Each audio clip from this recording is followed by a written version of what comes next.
JavaScript ডেভেলপারদের মধ্যে এমন কেউ কি আছেন যিনি অ্যাক্সিয়াস ব্যবহার করেননি? মনে হয় না। কিন্তু এই যে সহজ কোড আমরা লিখি, এর আড়ালে আসল শক্তিটা কি? চলুন আজ সেই রহস্যটাই একটু উন্মোচন করা যাক। একেবারে অ্যাক্সিয়াসের ইঞ্জিন রুমের ভেতরে ঢুকে পড়ব আমরা। একজন ডেভেলপার হিসেবে এই লাইনটা তো আমরা শত শতবার লিখেছি, axios.get। ব্যাপারটা আসলেই কেমন জাদুর মতো লাগে, তাই না?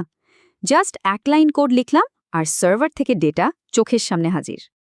কিন্তু কখনো কি মনে হয়েছে এন্টার চাপার পর পর্দার আড়ালে আসলে কি ঘটে? কোন গিয়ারগুলো ঘুরতে শুরু করে, কোন চেইনগুলো কাজ করে? এই ছোট্ট সহজ সিনট্যাক্সের নিচে কি এমন লুকিয়ে আছে? চলুন আজ সেই যাত্রায় বের হওয়া যাক। তো সবার আগে অ্যাক্সিওসের এই ম্যাজিক ট্রিকটা বোঝার জন্য একটা সহজ মডেল তৈরি করে ফেলি। চলুন ভাবুন তো, অ্যাক্সিওস হল ইন্টারনেটের জন্য একটা সুপারফাস্ট, হাইলি এফিশিয়েন্ট ডাক পরিষেবা। যদি আমরা এটাকে এভাবে চিন্তা করি, তাহলে এর মূল কাজগুলো বোঝা অনেক বেশি সহজ হয়ে যাবে। চলুন ব্যাপারটা এভাবে ভাবি। আপনি একটা চিঠি লিখছেন, তাই না? এই চিঠিটাই হলো আমাদের কনফিগ অবজেক্ট। এরপর কি করবেন? চিঠিটা পোস্ট অফিসে জমা দেবেন। এই পোস্ট অফিসটাই হলো আমাদের অ্যাক্সিওস ইনস্ট্যান্স। আচ্ছা, চিঠিটা তো আর সোজাসুজি চলে যাবে না, পথে কিছু সিকিউরিটি চেকপয়েন্ট পার হতে হবে, তাই তো? এগুলোই হলো ইন্টারসেপ্টর। আর সবশেষে পোস্ট অফিস আপনাকে একটা ট্র্যাকিং নম্বর দেয়। ঠিক ধরেছেন, এটাই হলো সেই প্রমিস। ওকে, উপমা তো অনেক হলো। এবার চলুন এর কারিগরি দিকটা দেখি। মানে সোজা অ্যাক্সিওসের ইঞ্জিন রুমের ভেতরে ঢো মারা যাক। বেশিরভাগ সময় আমাদের কাজ শুরু হয় এই রকম একটা সাধারণ কোড দিয়ে। এটা খুবই পরিচিত আর সহজ একটা স্টার্টিং পয়েন্ট। আসল কথা হলো, এই যে axios.get বা axios.post আমরা ব্যবহার করি, এগুলো আসলে এক ধরনের সিনট্যাকটিক সুগার, মানে দেখতে সুন্দর আর ব্যবহার করতে সহজ। পর্দার আড়ালে অ্যাক্সিওস কিন্তু সব রিকোয়েস্টকেই একটা বিস্তারিত কনফিগারেশন অবজেক্টে পরিণত করে। এই শর্টকাটগুলো শুধুমাত্র আমাদের, মানে ডেভেলপারদের সুবিধার জন্য বানানো। আচ্ছা, অ্যাক্সিওস কিভাবে ব্রাউজার আর নোড.js এই দুটো একদম আলাদা পরিবেশে এত সুন্দরভাবে কাজ করে? এর পেছনের মূল শক্তি হল অ্যাডাপ্টার প্যাটার্ন। দেখুন, ব্রাউজারের জন্য এটা HTTP রিকোয়েস্ট ব্যবহার করে, আবার সার্ভারে নোড.js এর HTTP মডিউল। এই অ্যাডাপ্টারই পরিবেশের পার্থক্যটা আমাদের কাছ থেকে লুকিয়ে রাখে।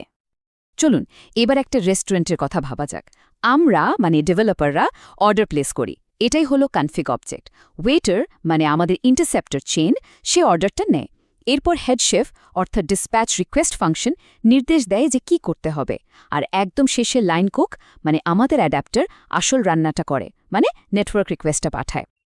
এখন আমরা অ্যাক্সিওসের সম্ভবত সবচেয়ে শক্তিশালী ফিচারটা নিয়ে কথা বলবো, আর সেটা হলো ইন্টারসেপ্টর। এটাই এর আসল সুপার পাওয়ার। রিকোয়েস্ট ইন্টারসেপ্টরের একটা খুব কমন ব্যবহার হল প্রত্যেকটা রিকোয়েস্টে অটোমেটিক্যালি অথেন্টিকেশন টোকেন যোগ করে দেওয়া। ইন্টারসেপ্টর ফাংশনটা কনফিগ অবজেক্টকে হাতে পায়, সেখানে হেডারটা পরিবর্তন করে, আর সবশেষে পরিবর্তিত কনফিগটা অবশ্যই রিটার্ন করতে হয়। এই শেষ পার্টটা কিন্তু খুবই গুরুত্বপূর্ণ। এবার আসি রেসপন্স ইন্টারসেপ্টরে। এটা গ্লোবাল এরর হ্যান্ডলিংয়ের জন্য অসাধারণ একটা জিনিস। ধরুন সার্ভার থেকে 401 আনঅথরাইজড স্টেটাস আসলো, কি হবে? এই ইন্টারসেপ্টরটা কিন্তু ইউজারকে অটোমেটিক্যালি লগ আউট করে দিতে পারে। তবে এখানে একটা খুবই গুরুত্বপূর্ণ নিয়ম আছে, যেটা একদমই ভোলা যাবে না। লোকাল ডট ক্যাচ ব্লকগুলোকে যদি কাজ করাতে চান, তাহলে আপনাকে অবশ্যই, মানে must, promise dot reject error return করতে হবে। ইন্টারসেপ্টরের এই যে জাদু, এটা আসলে একটা প্রমিস চেইন ছাড়া আর কিচ্ছুই না।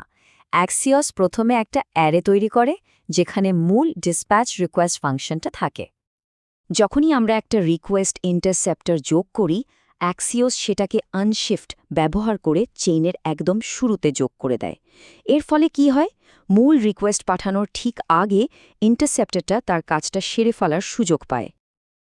আর রেসপন্স ইন্টারসেপ্টরগুলো, ওগুলোকে পোশ ব্যবহার করে চেনের শেষে যোগ করা হয়। তাই সার্ভার থেকে রেসপন্স আসার পরে এগুলো কাজ করে। দেখুন কি দারুণ ব্যাপার! এই সাধারণ একটা অ্যারে ম্যানিপুলেশনের মাধ্যমেই অ্যাক্সিওস এত শক্তিশালী একটা ফিচার তৈরি করেছে।